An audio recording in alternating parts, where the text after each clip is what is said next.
Welcome in to the I-80 Boys College Football Podcast, Week 6 edition, you lazy sons of bitches. As always, I'm your co-host here, old Christian, a.k.a. Chunt Hunt. And that young gentleman right over there Let's go. That's Chris Vaca, man, the one and only real star of this show. But no, for real though, Christian, how you doing, my man? How's it going? We had a good week 5 last week of college football, a lot of good games. How did you fare on some of your bets last week, by the way, sir? Chris, I didn't bet at all. I stayed away from betting last week, as a matter of fact, because I knew some crazy shit was going to happen. And if you overthink it a little bit too much, you might get screwed. So I feel a lot better this week. I know a little more about some of the teams, and I feel pretty confident about some of my bets. Awesome. I think you hit some good bets this week, didn't you, though? Yeah, I did. I also I missed on a couple though, man, especially those late night games. I was kind of pissed off. Smashed on the NFL this week though, bro. Ran over $400 made this weekend, man. Hit all 5 of my picks. So nice. Maybe I don't know shit about college football. Maybe I'm on the wrong channel. I don't know. Well, hey, listen, in due time, I-80 Boys NFL might be a thing here. Woo! Let's go. We can only hope. All right. Well, Chris, let's take a look here at our first matchup. We got OU versus Texas, the preview.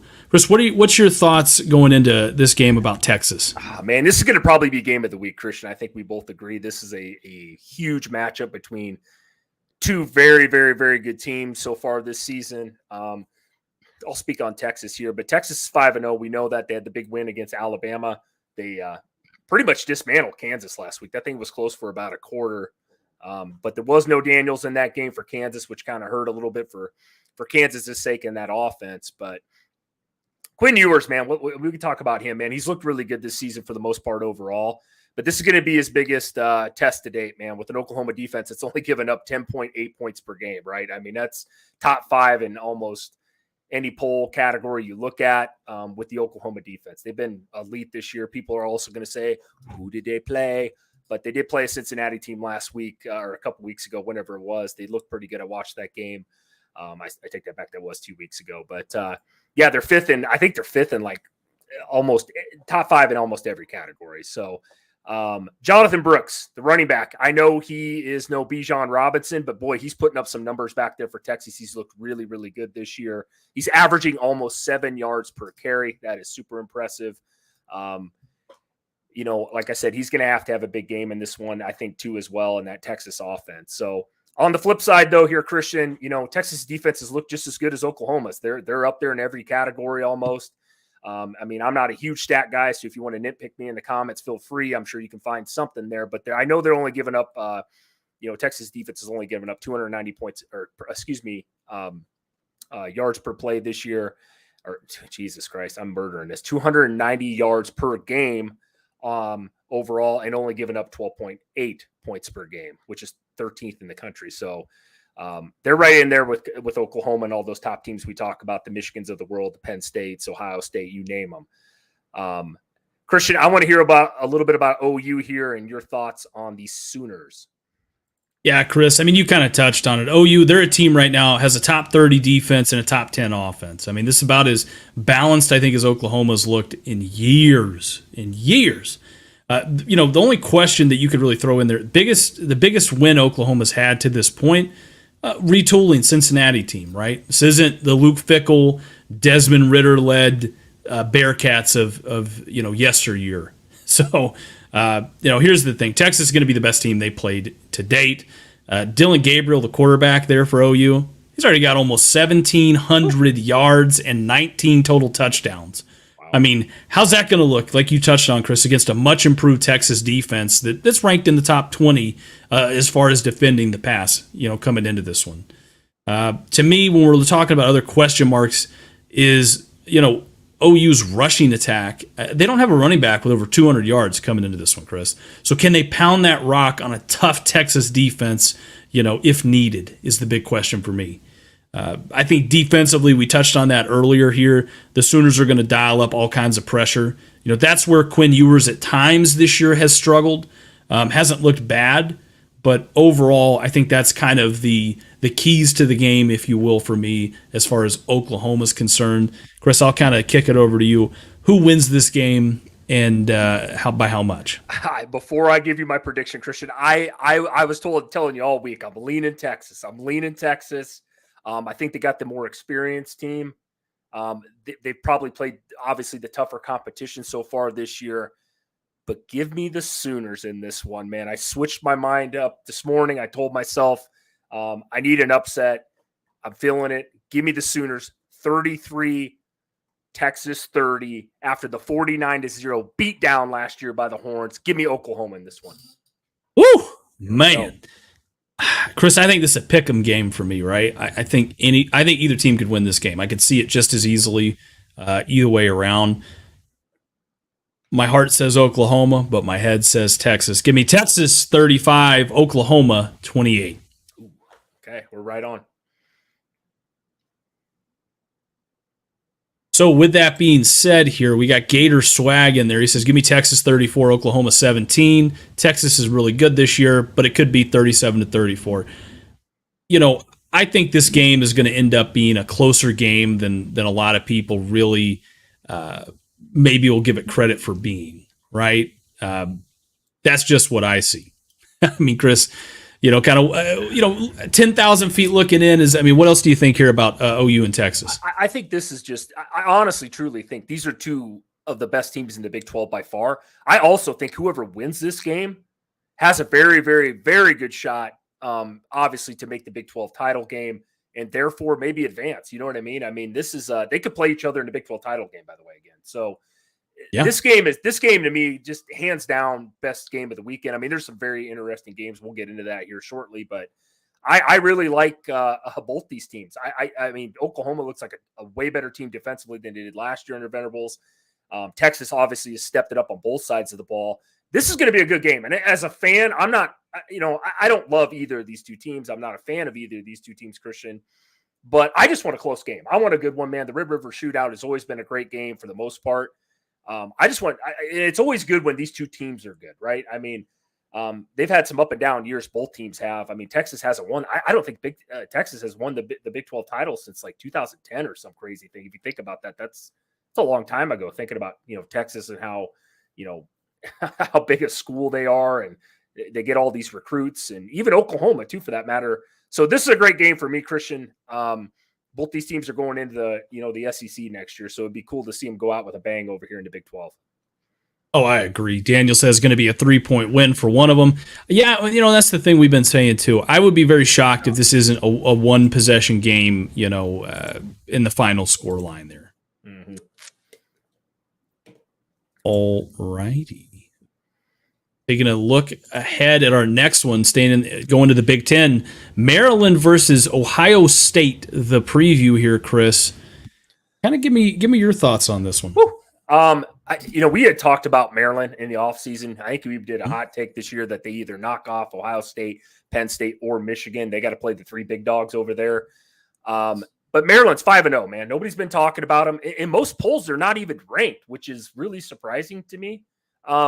Just being 5-0. I mean, there's not a lot of teams out there left that are still undefeated. So I'll say this. Their best win was probably Indiana, I would assume, last week, Christian, with the 44-17 win over them. The offense is averaging 454 yards per game under Tagovailoa, Tua's little brother, if you will. I'm assuming Bama probably wishes they still had him on the roster at quarterback because he can really throw the football. But they're averaging almost 40 points a game, Christian, which is top 25 in the country in both categories. So Maryland's got a pretty good offense. I think we all can agree on that. The stat that kind of shocks me here, and I'm not a huge stat guy, but Maryland's defense has only given up 13.2 points per game, while only allowing 330 yards per game so far this season. They also got 14 sacks to go on the year. That's a lot. That's top 25 in the country.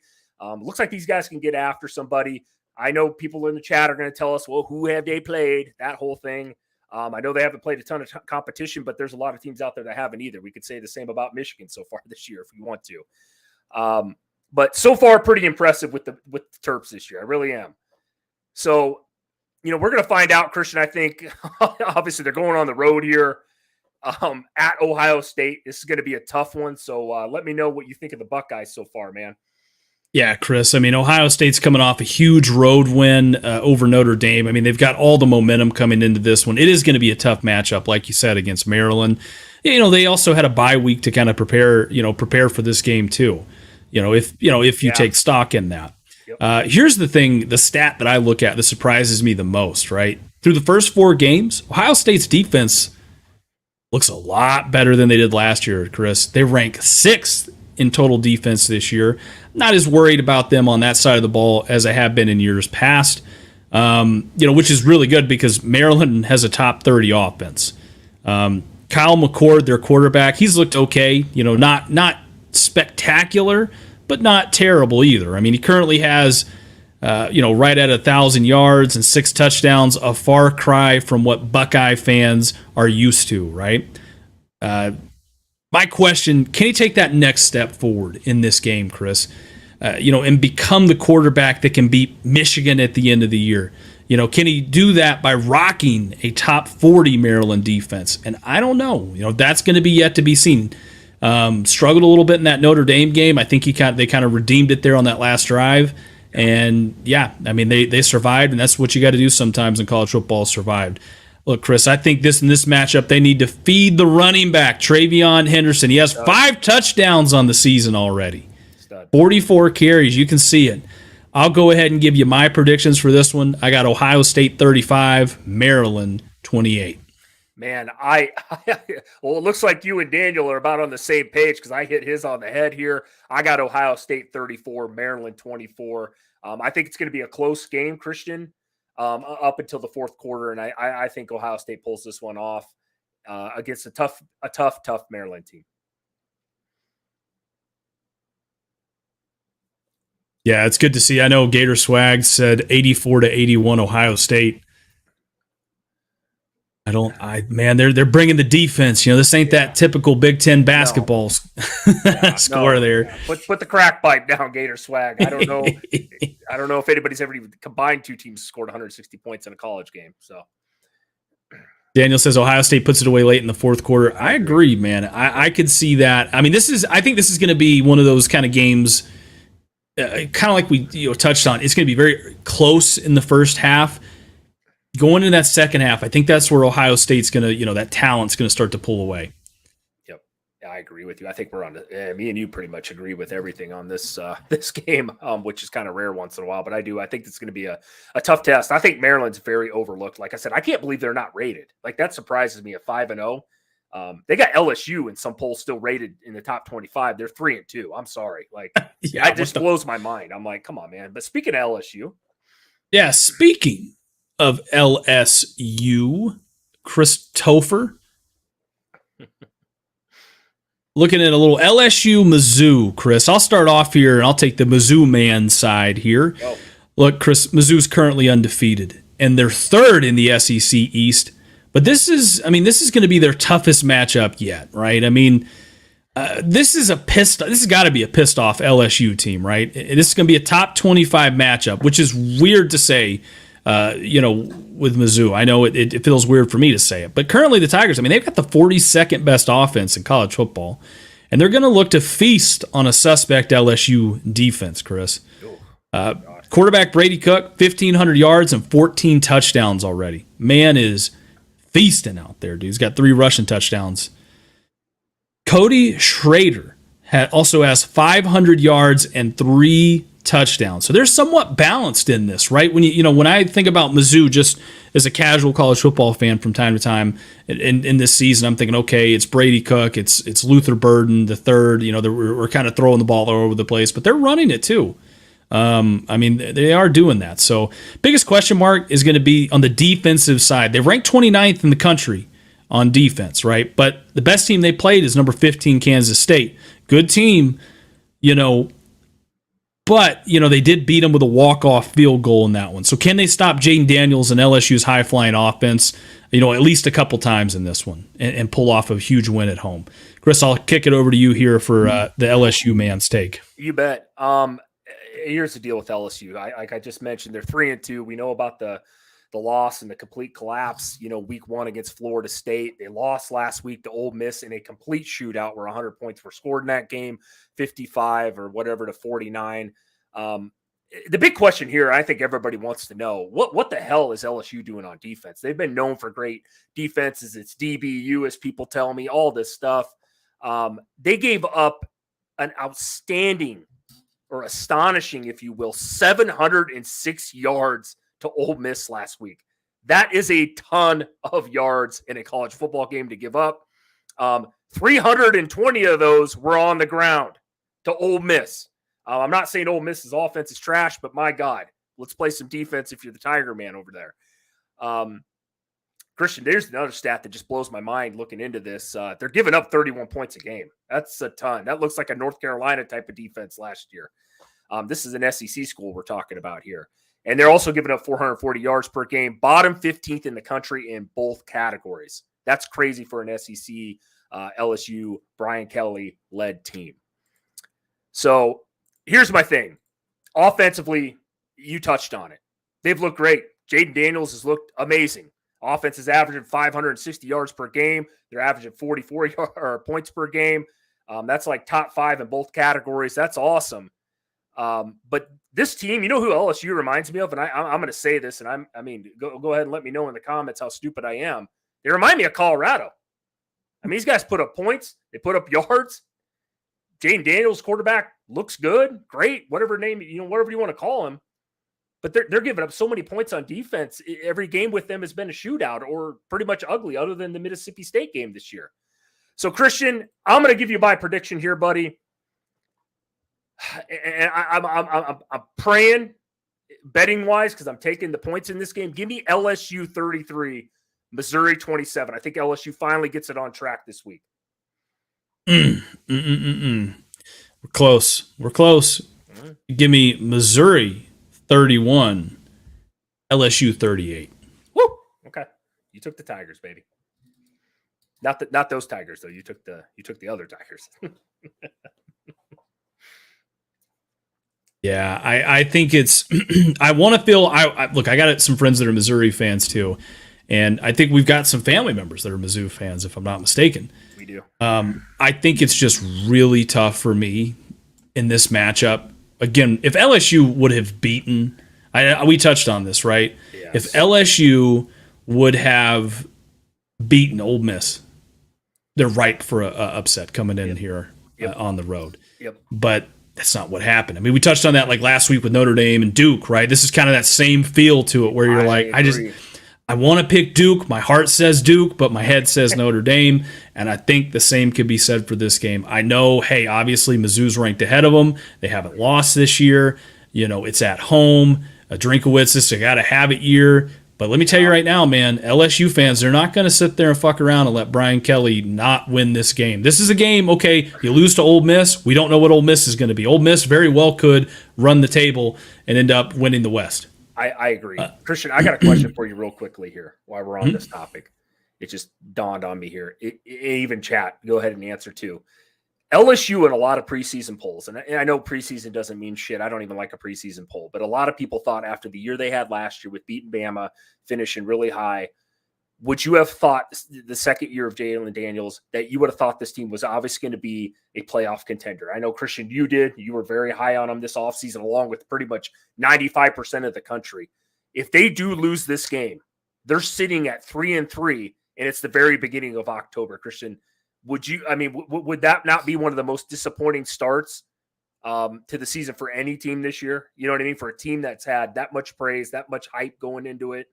Even if they lost the Florida State game. I mean, I predicted that one, but you know what I'm saying? I mean, 3-3. Yeah, I would say so. I mean, I would have put Clemson probably into that same category, but the whole thing with that is, I mean, they kind of survived, did what they needed to do, and took care of business against Syracuse last week. So, yeah, I mean, LSU right now, I mean, their destiny's in their own hands. They're not going to make it to a playoff this year with with 2 losses, but they're still fighting for, recruiting. They're still fighting for a strong finish. I mean, that's ultimately what it comes down to, I think, right now, dude. I mean, it's just trying to salvage this season. Yeah, if you drop this one against Mizzou, there's still so many tough matchups left in this one. I mean, Bama, trust me, I don't think they're the Bama that we're used to. And I still would pick LSU probably to win that game, but I mean, you got Bama, Texas A&M. I mean, you got some tough games that are coming up for LSU this year, dude. Yeah, no, I agree. I just had to throw that out to you. I'm very disappointed in LSU this year. I'm sure the LSU man has to be just as upset as we are about it, just because I expected a lot more so far. This is a must-win game for them, in my opinion. Yeah, got to have a game. I mean, Gator Swag says it. Yeah, it's huge disappointment if they lose. Daniel says should have been a playoff contender. Mm-hmm. Exactly right. We need to get a Pretenders trophy around here. Yes, and get that going next to the participation award I got back there for sure. And LSU would get it all day. Chris, jumping a little bit ahead here, looking at Bama versus Texas A&M, the preview. Give me some of your thoughts on this one, Chris, here with Bama. Woo! 4-1. We know Bama, right? I harp on them all the time. Been doing it all season. Going to continue to do it today. Their only loss, obviously, was the Texas week 2. Texas definitely threw the ball over the field on them. But, they're coming off a win against Mississippi State, 40-17. They did what they needed to do. I'm not saying Mississippi State's a great team, but they did what they needed to do last week. Offense is starting to look better. They're running the ball better for Bama, and that's a good thing. They need to. We heard about murder ball. Let's freaking see it. We know Milroe can't throw a pass. Ironic, he only threw the ball like 13 times last week. That's a kind of a mind-blowing stat probably if you're the Alabama man, but that's all he needed to chuck it around. He's going to have to do a little bit more of that this week. I can promise you that one against A&M. But they're averaging 360 yards per game. They're averaging around 33 points per game. That's not terrible, not elite for an Alabama offense that we always think of, but this is a whole different team than what it's been in the past. So, here's the thing. It's tough for me to talk about Bama's offense because they're so one-dimensional, Christian. You know what I mean? They just can't. They really can't throw the football. They haven't done it all year. I don't know how they're going to fare against an A&M defense that has looked really good other than the one game against Miami. Now, people can tell me, well, Miami's really, really good. And I think Miami is a really good team this year, but they gave up 38 points in that game. So which A&M defense is going to show up here? Is it the one we saw against Auburn? Is it the one we're going to see against Ole Miss? I mean, what defense are we going to see this week? Or not Ole Miss? Who they play last week? Why am I missing this? A&M Mississippi State? Yes. Mississippi. No. Who was it? You're talking about who did A&M play last week? Yeah. Who the hell did they play last week? Oh my God. I think. Why am I missing this? I'm off here with the A&M team, but regardless, whatever. A&M's defense has had one bad game. Everybody would agree that was Miami. Here's the thing. This game's played at A&M. Alabama has struggled on the road now the last 2 years. Can't win a game. It's been difficult for them. But I think Alabama, and I think the only way they win this game, I think it's an ugly game. I think it's a low-scoring type of game. Alabama's defense, I would say, has looked better the last couple of weeks. I don't know where to really rate Alabama's offense, and I really don't know where to rate their fucking defense, to be honest with you, because it's been a weird season so far. They beat, what was it, South Florida 17-3, ugly ass game. They turned around, put up 41 points against Mississippi State last week, who I know is not elite. I'm really torn on talking about Alabama, man, because they got to prove something in this game. And going on the road here, it's going to be a tough one at A&M, as we all know, at Kyle Field. Christian, I'll kick it over to you for the A&M side. Yeah, Chris, I mean, you touched on it. I mean, Texas A&M, their only hiccup this year was against a really good Miami team on the road, might I add. A&M, I mean, they're doing what they should. I mean, they're winning even, without their quarterback, back there, right? Yeah. I mean, they've got this year's version of Max Duggan and Max Johnson. He's looked really good. I mean, in place of Weigman, dude, I think, which is good because they need this veteran presence if they want to beat a tough Alabama, defense. Really, is the way I kind of look at this. I mean, the good news is running back Le'Veon Moss He looks to continue that trend of Texas A&M running backs, as he's had over 100 rushing yards last week and 97 the week before against a stingy Auburn defense. By the way, they played Arkansas last week. Yeah, thank you. Jesus. Look, this game's going to be won and lost on the other side of that ball, though, right? Can the defense, which ranks 5th in total defense, contain Milroe and force him to throw the ball? If they can limit his rushing, and they can score at least 27, give me A&M, Chris. What's your predictions in this one? This was tough. Daniel said it in the chat. Can't pick this one. Now, this one's tough. I can't believe I'm saying it. Give me Alabama 23, A&M 20. I think Alabama wins this one on the road for their first win on the road in like a year and a half, 2 years. I'm leaning Alabama. Give me them by 3.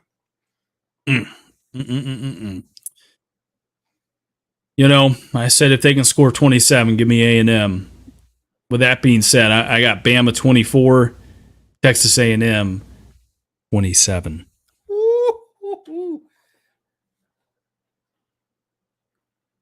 Yeah, Chris, I got to take the upset here. I think that just looking at it, I mean, this isn't the same Bama team that we're used to seeing, in years past. This is a Texas A&M defense that is going to play. To me, the defense, I think, can stuff Bama and make it a low enough scoring game to be interesting. Now, the other question is, can Texas A&M's offense sustain that momentum? Can they put up 27 plus 30 points in this one and kind of do what they need to do? Yeah, you said it best. I'm with you. This game could go either way. I'm not betting on it. It's just one of these games where this game is very interesting. I will say this is going to sound cliche, but this sounds like one of these games, honestly, just digging into some of the stats and stuff, where special teams, mistakes, turnovers is going to be key in this one. I know they're key in every game, but this one, it's going to be least amount of mistakes wins this game. That's just my opinion. I think it's going to be ugly. Ugly, just low scoring. Both defenses, playing really well. I don't think better quarterbacks got it. Who's a better quarterback? I'd probably give it to the goddamn kid from A&M, their backup, honestly. He can at least throw the ball. You know what I mean? But I think Bama, I just got to lean Bama. It's not because of Bama, the name and all that. I just think they pull this one off in ugly. And I will say the winner of this game probably got a really good chance of winning the SEC West. I mean, they really do. I truly believe that. No, I don't think you're wrong. I mean, just because, especially if Bama wins, and let's say Ole Miss wins out, right? I mean, then they get the tiebreaker. Yep. Because they beat Ole Miss. So, Yeah, I mean, you're not wrong. I mean, for sure. Segueing here into something near and dear to my heart. Oh boy. A little Kentucky versus Georgia, the preview. Now, last week, Chris, you took Georgia, and I had to take Auburn. I didn't want to seem biased. But this week, I'm going to switch it up. I'm going to take my dogs, and I'm going to start first with it here. Let's go. Chris, Georgia has literally not put together a full game this year. And they're a second half team. I mean, they just have not come out and played football, I feel like, to their standard in any of the first halves of the games that they played. They survived last week against Auburn thanks to a late Brock Bowers touchdown catch. I know a lot of people are going to talk about 320 rushing yards Kentucky had last week against Florida and how suspect Georgia's rush defense was last week. But look, you got to zoom in a little closer.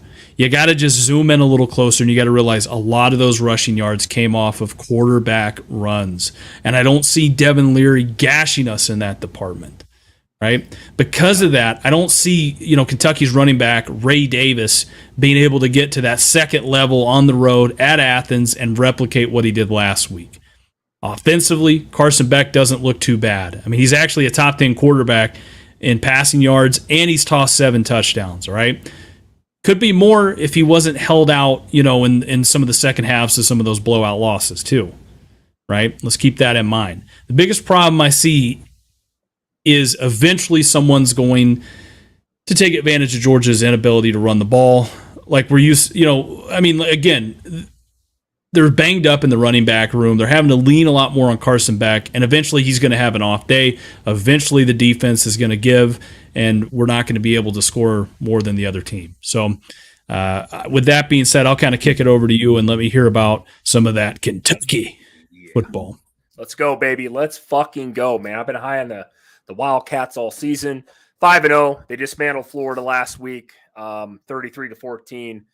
Just completely decimated Florida, both sides of the ball there. Devin Leary, you talked about Kentucky's quarterback, really struggling this year throwing the ball. He's completing only 57% of his passes. He had 69 yards passing last week in that Florida game. That's a little concerning. I know they ran the ball all over the place, but in this game, this could be his toughest test by far. Georgia's got a hell of a secondary. Georgia's also got a decent enough defense. They're going to have to throw the ball. He's going to have to play better offensively there, throwing the ball through the air. But, excuse me, you talked about it.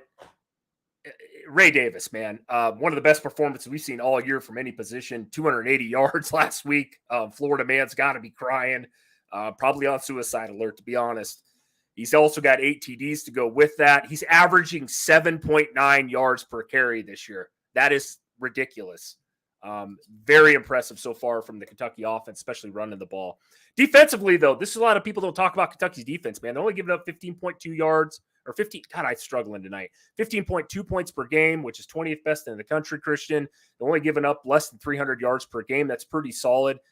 But how do they hold up against UGA and Carson Beck, right? Beck's been throwing the ball all over the freaking field. Nobody's talking about it. He's going to break every Georgia record this year if he continues that as far as passing goes.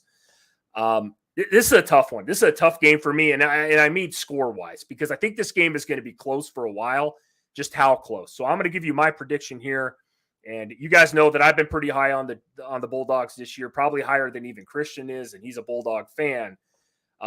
Give me Kentucky 17, Georgia 30. Yeah, Chris, I agree. I think it's going to be close for like the first quarter, and then I think Georgia's going to figure out a way to play football in this one. Give me Georgia 35, Kentucky 14. Ooh, okay. We were close. Yeah, I just think it's one of those things. Georgia at some point's got to wake up and they got to play football. The same way we talked about. At some point, they're going to lose this year. At some point, they got to wake up and play football. They kind of did this last year, I felt like, in some games where there was some there was some Missouri. Games where Mizzou, I think it was Kent State, they kind of played down to their competition a little bit. Just some games where you were like, man, this isn't probably the number one team in the country. And we see how that ended, right? I think the biggest thing for Georgia is they've got the talent. They just need to get them experience. They need to survive, and they need to get them some confidence, dude. And they need to get healthy in that running back room. That's a big thing, too. I agree. I just think it's going to be tough because, Kentucky went out, just literally beat the fuck out of, Florida last week, pounding the ball down their throats. They will not be able to do that against Georgia's defense. I've watched enough Georgia football this year. I know this isn't the 21 defense of Georgia or the 22, but they're still really, really good. Georgia's defense is still a top 15 defense this year. I don't care what anybody says. It's going to be tough for them. If Devin Leary was actually throwing the ball well, Christian, in this game, maybe was at Kentucky, I could see the upset type of thing happening maybe, but I don't. I think you're right. We've talked about Georgia a lot this year, off air too. It's just like, I think this is the game where they probably get it together. And get it rolling, and that's why I gotta take them by 13 points this week. So I think it's close for about quarter and a half, maybe halftime. Georgia's always come out this year in the second half and just played awesome. So it doesn't matter who the hell they're playing. They look like a totally different team in the second half, which is crazy to say about the Bulldogs. Yeah, man, truly a second half team. Yeah. Now we're going to segue here to our favorite topic, Pac-12 action. We got Oregon State versus Cal. Chris, what are your thoughts on Cal? Let's go, baby. Give me, you know what? We don't talk about the Bears. I know I'm not a Bears truther either, but we've talked about them once this year. I was trying to get everybody excited there, but I know they're 3-2, right? They had that really ugly game, probably one of the ugliest games of the year. Nobody watched it late at night against Auburn. They lost 14-10. They also lost last week to Washington State, 59-32. Washington State, as we know, is a crazy ass offense this year under Cam Ward. So they got blown out kind of in that game. They did put up 32 points. So what is Cal though? What are they this year? Right. Nobody talks about them. Nobody knows about them because the Pac-12 is loaded this year, but they kind of got a 2-quarterback system so far over there this year. It's kind of weird. You got Sam Jackson, Ben Finley. They both thrown for over 500 yards this year, but they've also been super turnover prone with, 6 interceptions combined. So I don't know. Offense is a little suspect over there as far as ball control, but Jalen Ott, the running back, he's averaging 6 yards per carry, 5 touchdowns. Their backup, Isaiah Ifanes, I don't even know how to say his last name, also has 5 touchdowns. So Cal's got a pretty good offense. Let's admit, they've been putting up some points. They've done well enough this year to at least put them on the radar in the Pac-12. I know the Pac-12 has got like 6 super heavy teams up there, but they've done enough this year, and that's why we're talking about them today. We know Oregon State, though, right, Chris? You're going to touch on them here in a second. Their defense is pretty goddamn good, coming off a huge win last week. But if Cal wants a shot in this one, man, they can't have any turnovers. They're going to have to play fundamentally sound. They're going to have to be able to run the ball against Oregon State's defense. Bottom line, they're going to have to. And Cal's defense is kind of one of those middle-of-the-road teams, as far as defensively. They're giving up about 26 points per game. But they're going to have to get to the quarterback here and disrupt the ukulele, as we like to call it. Yeah, Chris. I mean, looking at Oregon State, I mean, they're coming off a huge win against a very tough Utah team. Now, to be fair, Utah's freshman quarterback struggled with accuracy just about all night, and I mean, he looked off so much that they had to pull him. I mean, they only managed 198 total yards. So, part of that too is Oregon State. I mean, they got a top 25 defense, right? And they're going to be looking to, they're going to be taking on a top 25 offense, in Cal, right? So that'll be an interesting matchup. The other side of it is, the offense against a very tough Utah defense was explosive, dude. They had 358 yards of total offense. I mean, and they were gashing them all night, it looked like. I mean, they're going to need to bring it again this week, though, Chris. It's on the road, very tough Golden Bears defense. Oregon State, they're led by the ukulele, who has put up 1,100 yards and 13 touchdowns. He needs another strong performance this week. I think it's easy for teams to come out flat, on the road, against Cal. We see it happen all the time. Where I think Auburn did it not even that long ago, right? And they probably should have lost that game. They should have. I'll give you my final score prediction in this one, Chris. Yep. Give me Cal 31, Oregon State 38. Ooh, okay, all right, I like it. You got it a little closer than I do. I think, and I agree with you on this about Oregon State. The big win last week. Teams usually bounce back. Got to go on the road, look a little flat. I'm a believer in Oregon State this year after that Friday night game. Give me Oregon State 33. Give me Cal 24.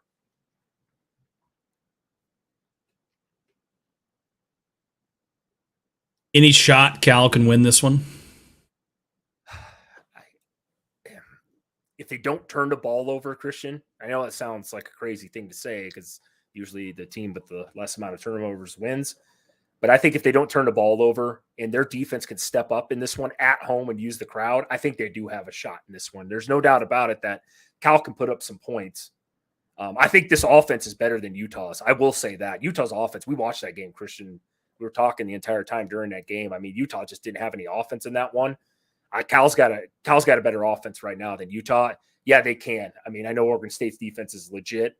I think a lot of it also depends on how the ukulele plays on the road here. He's been very up and down depending where he's at. So they have a chance in this one. It'll be interesting to see. I think they can possibly pull an upset. I mean, it is at home. They're going to have to, kind of like Washington State did when they played, right? I mean, they got up on Oregon State and they just stove off that comeback there. Mm-hmm.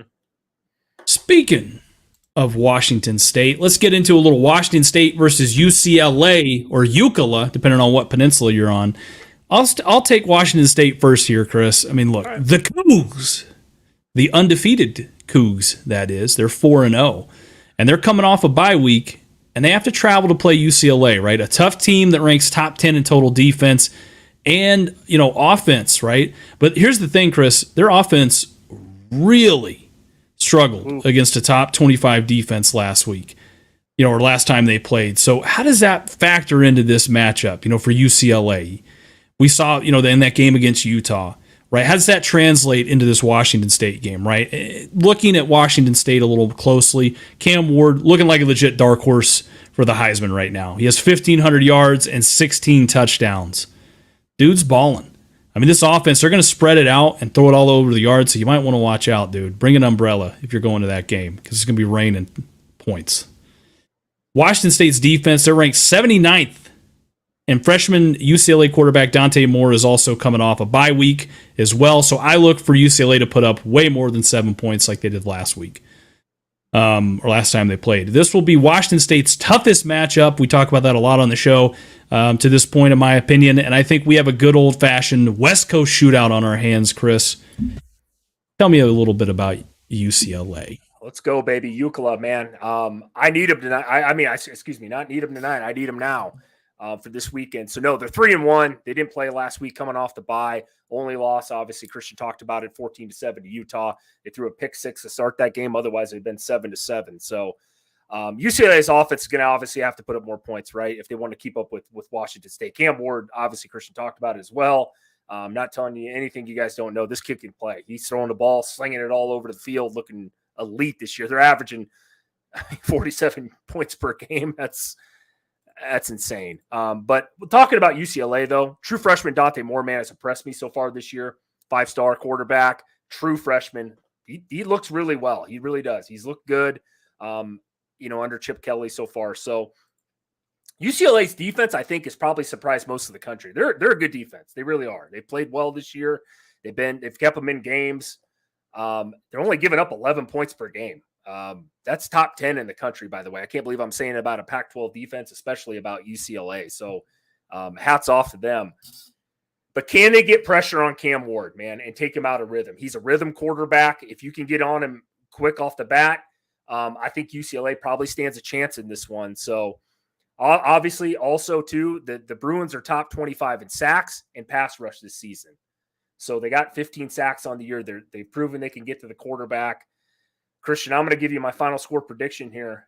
And this one was tough. There's a lot of tough picks this week, it feels like. But give me Washington State 35 points. UCLA in the upset 37. Well, we were close, Chris. Give me Washington State 35, UCLA 42. Woo! Let's go. We got one right. We've actually agreed on something tonight. Yeah.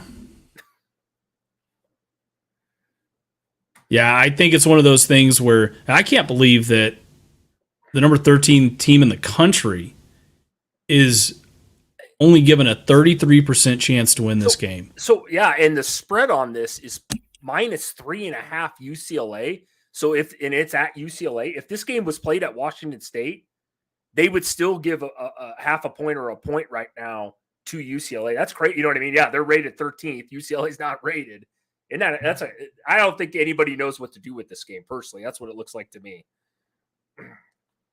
That's a tough one right now, trying to predict that one. I mean, it's literally a coin flip game. I mean, I wouldn't be shocked if Washington State ended up winning that game, just outright dominating UCLA. I mean,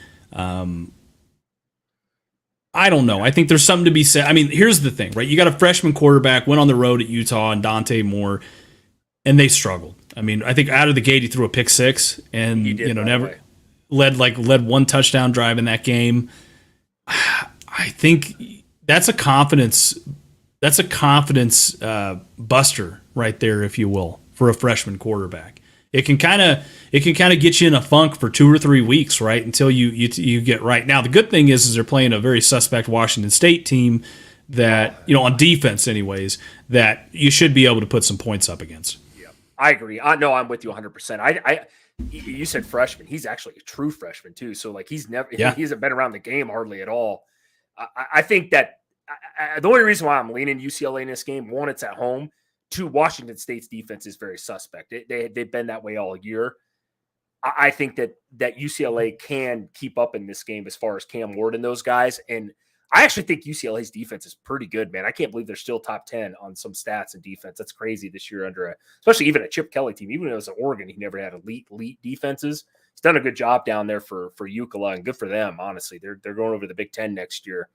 I thought they were probably going to be the worst team out of all those teams coming over. Now I'm a little worried if you're the Nebraska man like me.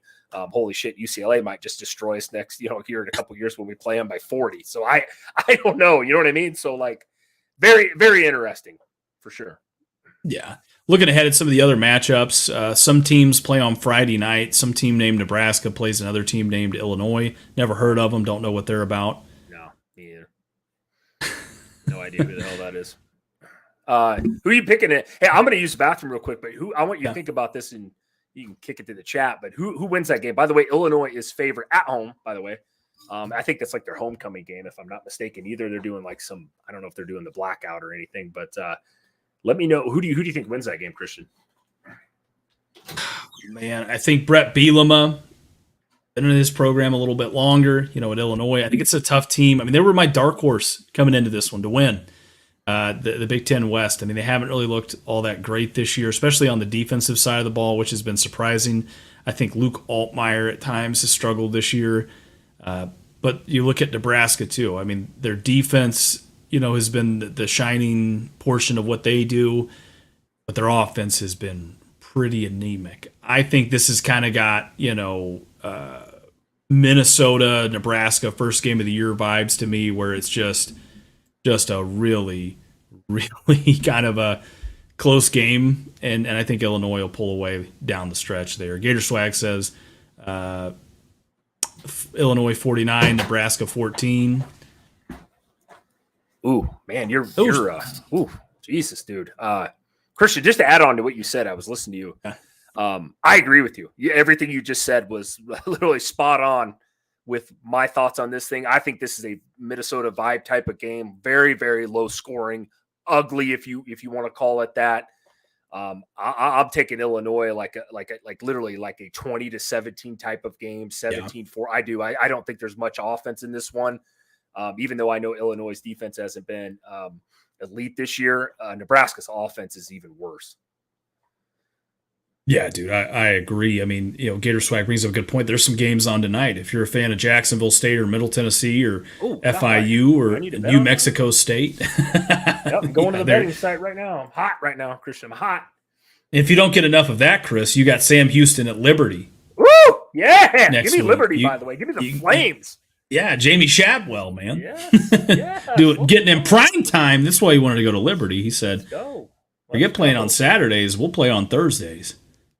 Damn, man, that's crazy. I thought tonight was Wednesday. Is it Wednesday night tonight? Yes, tonight's Wednesday night. We got Thursday night football tomorrow. Yeah, why the hell they play in the night, though? They never play games on Wednesday night.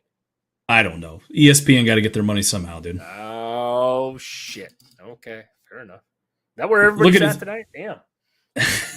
Could be. Very well could be. Looking at some of the other matchups, Rutgers at Wisconsin, that's an interesting one. Yeah, actually, Rutgers is. You know this. I've talked about them. They're a lot better than what people think. I don't think they're a bad team, Christian. I know you know that. You talked about them a little bit watching that Michigan game a couple weeks ago. Yeah. Do you think Wisconsin on upset alert there? I mean, what's your thoughts, my man? Well, Wisconsin's coming off a bye week, so okay. But again, we've touched on that.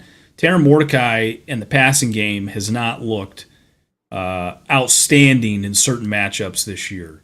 So, I don't know if a bye week's going to necessarily fix that. Rutgers might be able to put up a fight on them. I mean, they got to travel to play at Camp Rettle Stadium. If I'm just picking it, just blindly going into it, it's not because I don't like Wisconsin.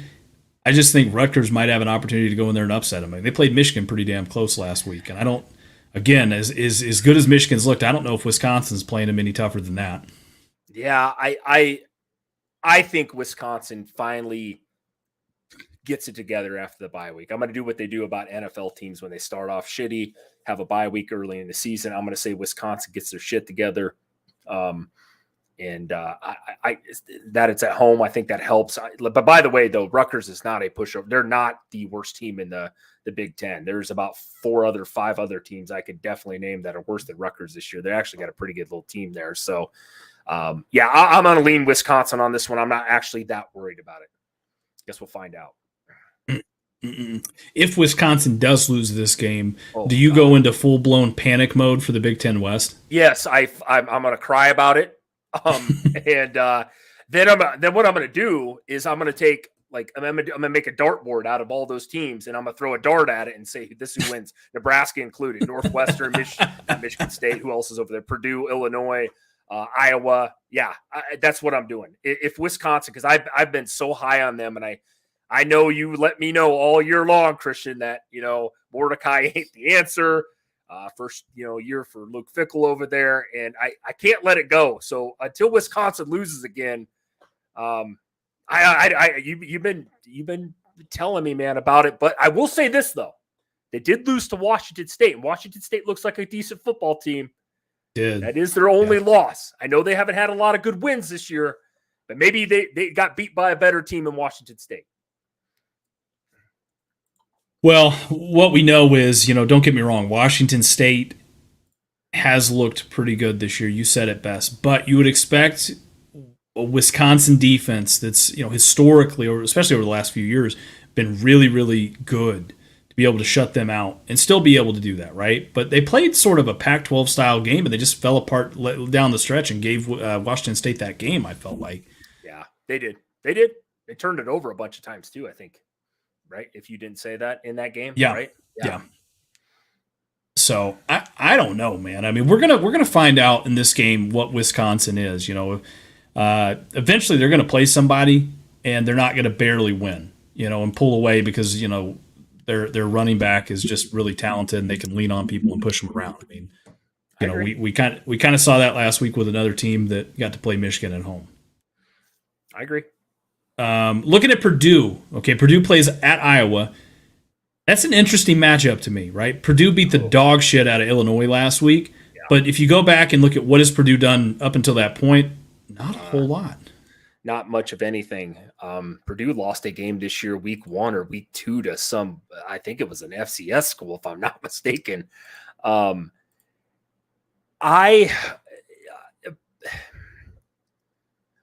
I think Purdue might have gotten it together a little bit on the defensive side of the ball. But I think Iowa's defense is still really, really good. I'm going to lean. Iowa's on their backup quarterback, if I'm not mistaken, right? McNamara is hurt. Yeah, I believe so. I mean, I don't know if that really makes a fucking difference because he was a trash can back there too. This game is, I don't know, man. I don't know. Christian, I want to hear your thoughts. Maybe you know something I don't on this. What's funny, you brought that game up. It's a pick'em game for me. I mean, honestly, last week Iowa was the reason. I think really the reason why Iowa beat Michigan State was because they had what was it, a pick six and a punt return? Yep. Was it Cooper DeJean? I think their do-it-all cornerback. Basically, you had to bail him out of that game. So you take that away, and hell, I think Michigan State beats them. Yeah, that's. So I don't know. I guess if I'm leaning right now, I'm probably going to pick Iowa. But there's also parts of me that says, well, if Iowa struggles to move the ball, even on Purdue's defense, which hasn't looked all that great this year either, I don't know. I mean, I think Purdue's offense can keep them in this game. I'll put it that way. I will say that, dude. Hudson Card hasn't looked terrible. I mean, he runs the ball a lot, too, out of the quarterback position. That's a tough one. I don't know. I honestly, I'm so, because both those teams just, they're so weird. Fuck it. Give me Iowa in some weird way. Ugly as hell. Give me Iowa. God. All right, we'll touch on a couple more, and then we'll bounce here. Arkansas at Ole Miss. I don't see any way Ole Miss, or I don't see Arkansas winning that game. I mean, basically, you're running it back with LSU, Arkansas 2.0. It could be a closer game, I think, than a lot of people are probably going to give it credit for, but I think Ole Miss pulls it out. I I agree. I'm so, if you guys didn't know, I'm so disappointed in Arkansas this year. I was very high on them. I thought they could win 8 games this year. They are terrible. KJ Jefferson, veteran quarterback, just looks lost back there. And I think some of that's the offensive line. He can't get any time to throw. Raheem Sanders, who's a really good running back, played a few years there. Not looking good. They can't block for him. Arkansas's years were 2 years ago. So no, Ole Miss rolls in this one. I don't even think it's close. Last game we'll touch on here. Notre Dame at number 25, Louisville. Notre Dame in a landslide. I don't think Louisville's that good a football team. I don't think so either. I think they're rebuilding, and I think they're doing better for what they have been in years past. Right. But I think that I think Notre Dame they had their get right game against Ohio State. Exactly. No, I think so. I 100% agree with you on that. I can't disagree on that one. I know we said this would be our last game, but Gator Swag brought it up. The Gators going to get revenge in the swamp against Vandy this year. I know he's picking them. He's got Florida 27, Vandy 14. God bless America, dude. Vandy's looked like dog shit this year. I think this thing's a lot close. I think this thing's closer than that. I do. I see a 27-28, 27-30 type of game. I really do. I don't think Florida's very good. Sorry, Swag. Too bad you weren't the guy that sent me the helmet, but no, I don't think it's happening, man. I think you guys win, but I think it's very, very close. I'm torn with this one. I'm not even trying to troll the Gator Swag guy. I'm just torn with this one because I'm like, man, like I feel like last year, they beat Florida, and I know last year's a long way away. And by the way, they got a lot of pieces back from that last year. Is this at the Swamp or is this in Vandy? It's at the Swamp. Good. Okay. And that's why I'm torn with it, because it's at the Swamp. If it was on the road, maybe. I haven't even picked them to lose yet. Here's the great part about it, Gator Swag. When we did this on Sunday, you actually picked Georgia to beat Kentucky. And then we were talking a little bit about Florida. Now all of a sudden we get doing that.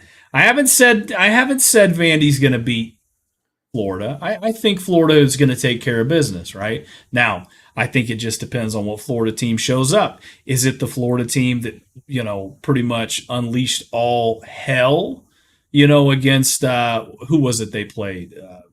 Some Tennessee. FC.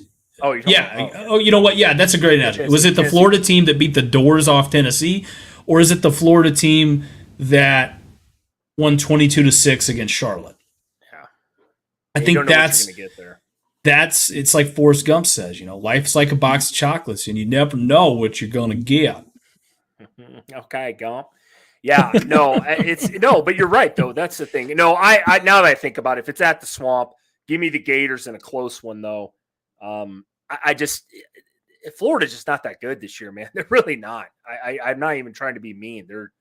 They're exactly kind of what I thought they were this year. That win over Tennessee is going to be their biggest win all season. And I don't know what Tennessee is. I don't think Tennessee's that good. And I hate to say that.